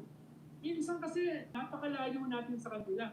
We don't understand. Diyan lumalabas yung ating judgmental attitude, no? Na bobo sila, na sila ay Elitismo. tuwag, no? Na sila ay walang ethics, no? Etc. We have to understand why. Because hindi naman sila pinanganak overnight. Hindi yan nangyari overnight. No? Right. It's several generations, no? Na nag-atrophy yung kanilang moral moorings. Right. And we are all partly to blame. So we have to understand that rather than judging that. So we will know where we will start to change that moral crisis na tinatawag ni Retoy. Kailangan nating maunawaan yan. No? Yan na... Tapos ikatlo, kailangan natin ang mga pinag-uusapan natin kanina. Mga Jesse Robredo. Yes. No? Kailangan natin ng mga Vico Soto. Kailangan natin ng mga Risa Ontiveros. Kailangan natin ng mas maraming ganyan. Dahil meron eh. Ang problema, hindi na po project. Diba? Pero meron eh. No? So, paano natin naayusin yung kanilang narrative? Paano natin naayusin yung kanilang strategy? No? Sino yung bad cop? Sino yung good cop? Natutulong sa kanila. No? Doon sa pa. Samahan mo na lang ako doon sa bad cop. May kasama naman ako. What makes you think I'm the right guy for that? Excuse me. No, just kidding. So maraming pwedeng gawin eh, no? At kukulangin ang several episodes ko to explain that.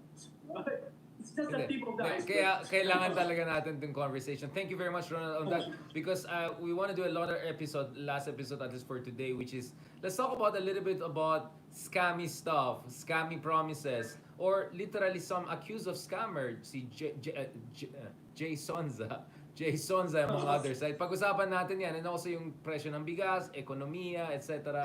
Pag-usapan pa natin yan in not a short episode. Thank you so much, Ronald. I think this episode's medyo lumabas yung the emotions behind what we do. I think people just see us as being this, feeling smart guys talking about politics. But I hope people realize there's a lot of emotions behind what we do. Kaya nga may pakiyak namin sa politika because we know we can do better and because we don't want to close our eyes to possibilities, good possibilities for the country. And as tragic as things have been, you're absolutely right. It's about working, suffering, keep on pushing until we get the kind of changes that we deserve, not only want, but we should deserve this. As Dostoevsky put it, sorry, going a little bit Jordan Peterson-ish on that, we have to be worthy of our suffering, right? I mean, it takes a Russian to say that, but I kind of agree. We have to be worthy of the suffering, right? Or make your suffering worth it, I would rather say in a Pinoy way, right? Sayang kasi yung mga in-effort natin, it's a one, it's a dos, whatever, or it's a tres for some of our kababayans who are not happy with Arroyo. Let's make this count. Let's make this count. Sayang talaga. Thank you so much, Ronald. Talk to you soon. Maraming salamat, Richard. Anytime. No? Anytime. Okay, let's go to the last episode.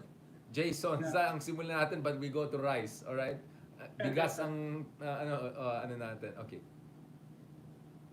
Do you need, Ronald, do you need something? Do you need coffee or something? Okay lang. Okay. 8% pa ako. Okay, yeah, I'm also checking our battery situation. Okay, balik ko to para hopefully yung audio nung isa.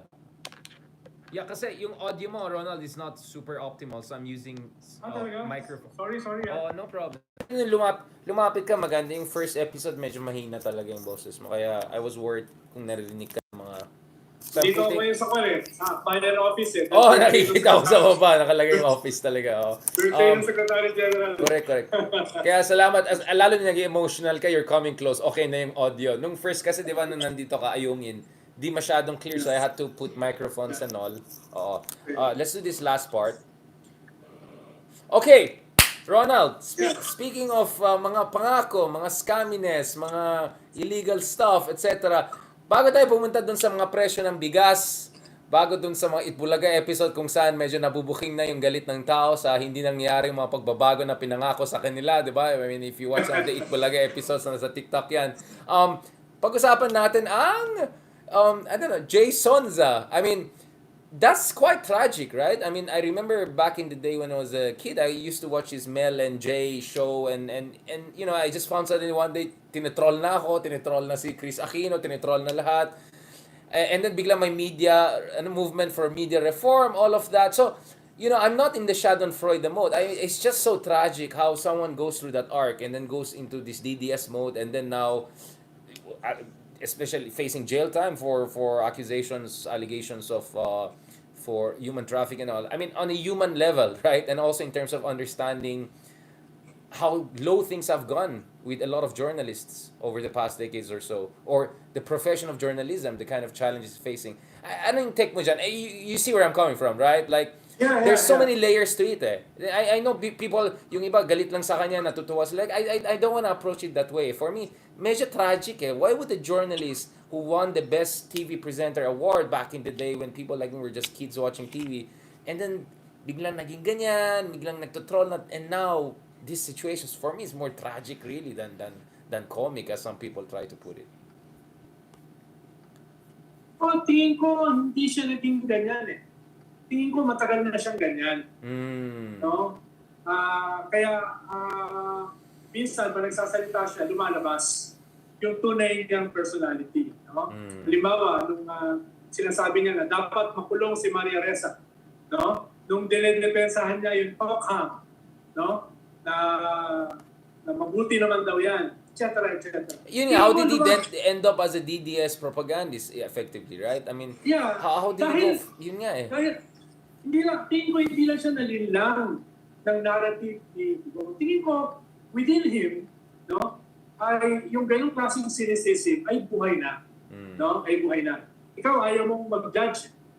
I respect that. Ako, hahatulan ko siya. Dahil nung napapanood ko sa kanya, yung nakikita ko, ay, it's not very decent. Yung nangyari. Of course, not everybody deserves no, yung ganyang klaseng kamapans. No? Pero, at a certain point, no, kailangan nating bayaran yung ating mga kasalanan. At yung ating kasalanan, hindi lang yan human trafficking, hindi lang yung syndicated estafa, no? Yung mga mas malalalim nating kasalanan. On how we treated, halimbawa, mga kasama mo sa media, no? Yeah. Yung mga kasama mo. Halimbawa, yung mga helpless, na mga biktima ng Tokham, no?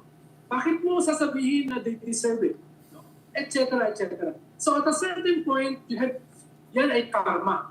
Tawag ng aking bunso.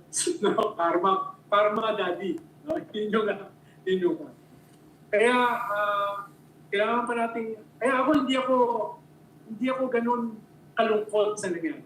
No? Dahil hindi lang ito usapin ng kanyang immediate crimes. Usapin ito ng kanyang katauhan. Which I never like. It's a content of character issue for you. Yeah. Yun yung at hopefully, maging modelo dun sa iba pang mga katulad niya. No? Na napakarami pa. Hindi lang yung mga trolls, no? Kung hindi yung mga general na mga trolls. Yung mga vloggers na napaka-self-righteous, no? Na sinasabi na itong libo-libo na pinatay, they deserve it. No? At ito ay nakatulong sa bansa. No? Tingin ko, katulad halimbawa ni nung isang paborito mo na na religious leader, si Kibuloy. No? Yung mga baka ma-FBI tayo dyan. Baka ma-FBI tayo. Ingat lang. Yung mga katulad ni Jason Sa. Sana yan yung maging halimbawa na hindi habang panahon, no, na kayo ay hindi magbabayad. Eventually magbabayad kayo. No? I mean, yeah, I mean, yun nga eh. Sorry, I always call a spade a spade. No, I know, Ronald, ako kasi medyo para more literary ang approach ko. Like, I just see a tragic situation na how low can have things gone, or in your case, how things have got revealed, right? Because of, essentially the fiesta, open season situation that Duterte created, right? Essentially, Duterte gave the green light to all the problematic type of people to come out proud, right? Nag-out silang lahat, di ba? Except, hindi nag-last forever. Yung presidential advisor for poverty mo, anti-poverty, saying na dapat yung mga Muslim ubusin. Di ba? That's incitement to hatred and violence. kailangan nila ng reckoning at a certain point. At binastos si Robles. Binastos yung isang babaeng leading journalist. I mean, no woman deserves that kind of nonsense. I mean, even if he was just doing it for, I don't know, making himself sikat in some monkey business, it's unacceptable. It's unacceptable. Kaya nga disbarred siya, but is that enough? I mean, Masasamang tao talaga ito. now, speaking of not so masamang tao, pero I don't know how to put it, like, okay, speaking of not technical scam, but some would say medyo scam, kamusta ang presyo ng bigas? At mukhang medyo may nakikita na tayong movement sa bigas. Mahalaga kasi ito, dahil ito yung one of the few promises during the campaign, di ba? Wala kang mahanap na few concrete promises. There were a lot of promises. Yeah, Taliano, whatever. Diba? Bagong umaga. At saka 20 pesos per kilo ng bigas. Yeah. Ngayon, malapit na mag-60. Sabi nga ni Montemayor, no? It will surpass 60. Imagine mo, di ba? So, at least, nagsalita naman si DTI. TBM na let us review the rice tarification law. Di ba? Ni Let us review. Yeah. No? Yun yung, at least, at the very least, at least na-recognize niya. Teka, may problema. Yeah. No? Ang trabaho ng rice tarification law ay pababain ang presyo ng bigas. Bakit mataas pa rin? Pero yung mas fundamental problem natin, food security. Yeah. No? Pag tumigil ang Ukraine at saka ang Russia sa importation ng food, ng grains, pag tumigil ang India, pag tumigil ang Vietnam at saka Thailand, saan tayo pupulutin? Saan tayo pupulutin? Yeah, yung mga yan, uulahin nila yung kanilang sariling tao. Of course. Just like vaccines and PPE, right? Alam natin, scramble yan. Pag scramble, kanya-kanyang diskarte na yan. Sabi nila, bumababa inflation. To some extent. Pero food inflation, is still sikmura, hindi bumababa. You're right. Sugar is still 22%. Right. Rice is 10 to 15%. Correct. Every week, tumataas ang gasolina. Diba? Kaya nga yung ating growth target for the second quarter, no? 4.4%. No? Ang layo sa target na 6 to 7. Ibig sabihin, kailangan may magising. No? Hindi naman natin blame lang ang isang tao, isang grupo ng tao. Pero dahil sila yung leader, dapat sila yung unang magising. Huwag naman tayo balahin. Pero no? Ronald, let me cut it because I want to be fair also to this guy. Sabi naman, parang atinista, in fairness. Fair naman. Konyo na naman. Ako yung pinakakon yung UP. Lagi nagsisimula, in fairness. In fairness. No. Parang kang Jesuit trained. Well, except I'm sarcastic. Alright. In fairness, sabi ng favorite secretary mo, DTI secretary, no, ni Alfredo Pascual, baka naman, kailangan natin i-adjust yung diet natin. Adapt, then adjust maybe our diet. Medyo, wag extra rice. Sa breakfast, walang rice muna. Yung tapsilog mo, walang rice. Baka yung dinner mo, advice ko by the way, no carbs sana. Richard, pakipaliwanag sa akin, where do these idiots come from, no? They're coming out of the woodwork, no? Uy, UP president yan dati. Di ba graduate ng UP yan? Di ba presidente ng UP yan? Yes. Doon ka mag-graduate? Ano natutunan mo ron? No, bawasan. Hindi ako nag-rise sa gabi. Hindi ako nag-rise sa gabi. So, medyo ayun, patay tayo dyan, pare. Sorry Talaga ako bad cup UST ka kasi, kaya galit ka sa mga taga. Lahat galit sa UP Tayo mo dapat Rogan Rogan, di ba? Dapat pala Makano kaya ang sweldo na itong DTI secretary? Kasi nakita natin list ng taas ng sweldo ng DOF secretary, taas ng sweldo ng BSP governor. 20 million ba or 30 million? Like, my goodness, sarap buhay pala maging technocrat. Magpalit trabaho na tayo. Baka vice governor central bank din tayo pag friendship tayo, di ba? Ay nako. Alam ko yung budget businessman lang, naging central bank member na hindi pala kailangan ng economic expert, basta business. Pwede na tayo mag-negosyo, Ronald. Alam ko na. Import-export. Pag yung, di ba, lagi siya kasama sa trip ng presidente. Tapos pagbalik dito, magre-report, ano mga investment ang Correct. nakuha, no? Talagang nakagano na lang ako sa TV. Yun lang. Ano sabi dito? Another Uy, MOU. Ronald, bumaba, di ba? Bumaba yung Okay na FDI yun. natin. Like, Hindi tumaas na yung MOU pledge. ngayon. Tumaas yung pledge ng 80 billion, pero yung MOU ng previous governments, no? na-repackage. Ano? Hindi naman tayo ganun kagaling. Pero hindi naman tayo ganun ka-idiotic, di ba? Kaya, our people deserve much more, no? Ano ba, i-present mo naman ang maayos, no? Ito yung ating makukuha, ito yung hindi, pagtulong-tulungan natin yung hindi, pero itong ating makukuha ngayon, no? Ito yung mga dahilan, no? Etc. So ito lumanag mo naman ang maayos, di ba? No? Kakulangan na nga, tapos sisinungaling ka pa, eh? Di ba? Ronald, let's talk about this. Gusto mong- Sorry, I mean like, like in your face kasi itong FDI, foreign direct investment was down 34% by almost half. Record high. Record high. Record high na low. Imbis na pumasok, lumalabas. Di ba? Ang pumapasok, hot money. Di ba yung pumapasok? The FDI, yung totoong greenfield, hindi yung hot money nonsense. Madali lang. Click-click lang yan. Exactly. That's what I meant. Yeah. Yun yung plan. Walang. Kaya, next time na magkasama tayo nila Dindo at nila Andrew, i-deconstruct natin ito dito. Mas optimistic sila sa atin eh. Just to be clear, hindi ito si Andrew E. Ibang Andrew yan. Mamaya natin ilaglag sinong Andrew yan. But last point, Ronald, on this. Okay. BBM is not...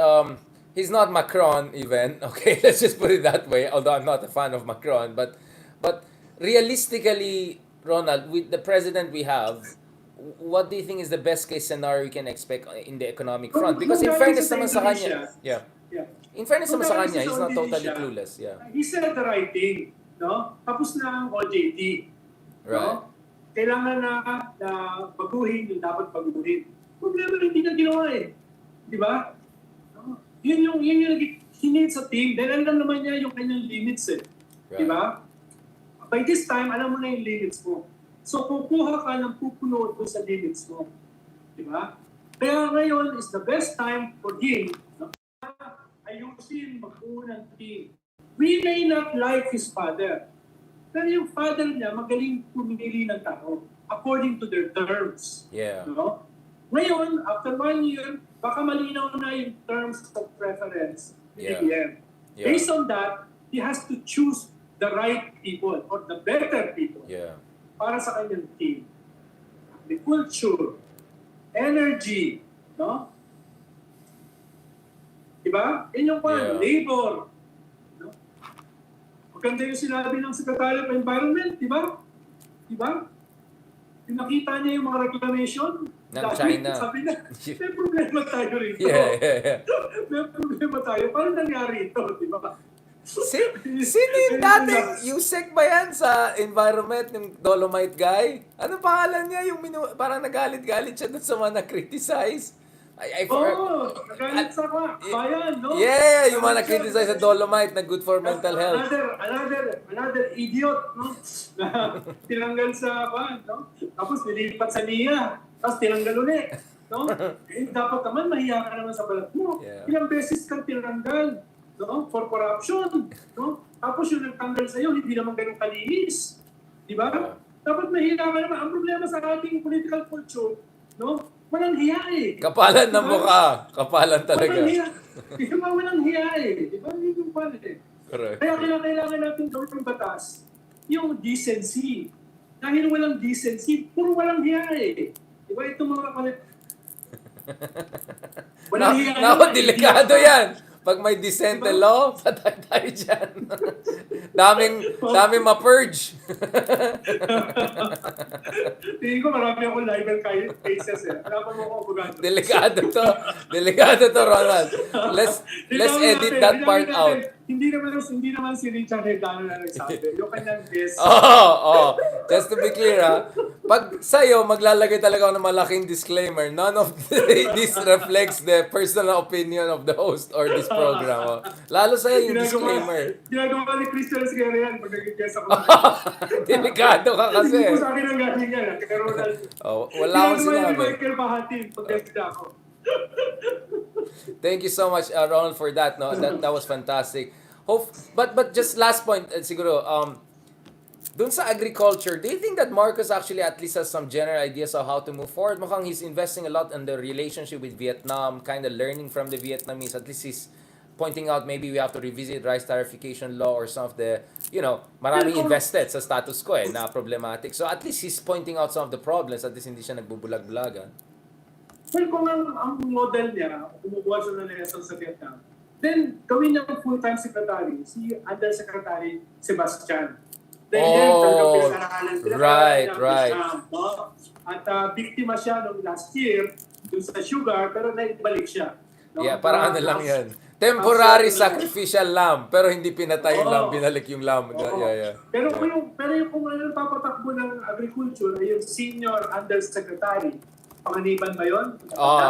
Na pinayagan yung 3 importers na mag-import ng 440,000 metric tons ng sugar. Yeah. At binili yung sugar for 20-24 pesos sa Thailand. Right. Tapos binibenta rito ng 80 to 100. Even more. No? Dapat palitan na yan. Tapos ayaw humarap sa Senate hearings. No? Yan yung mga dapat palitan. No? Right. Pwedeng subukan si Sebastian. Hindi ko sinasabi na ganun kagaling. Hindi ko masyadong kilala. Pero alam ko, yan ay nag-aral sa Vietnam. May mga awards yan sa Vietnam. And sa Cornell University. Expert yan sa rice. No? Yeah. Expert yan sa rice. Baka, ang problema, he's a junior undersecretary. Merong senior undersecretary. Correct. Hindi ko alam kung ano yung mga decision-making powers niya. Pero ganun yung hierarchy sa DA. Tapos meron kang president na hindi naman kabisado at hindi full-time sa agriculture. Right. Pero I agree with you, Richard. Isa yan sa mga pangunahin na dapat ayusin. Yeah. I mean, you cannot get because more... it's dragging everything down. Yeah, you cannot get more gut issue than literally food security and agriculture department. No? So, let's give credit at least to Marcos for realizing there's a problem, openly announcing it, whether he'll do something right about it. But, Sebastian looks like it's someone incredible in terms of his academic credentials. No, he used to teach in Cornell. I didn't know the Vietnam aspect. I knew the Cornell one. So, and then I met some DA people on the way to Palawan a few months ago. Very reasonable, good guys. And I heard, it looks like within, Ronald, they want Marcos to stay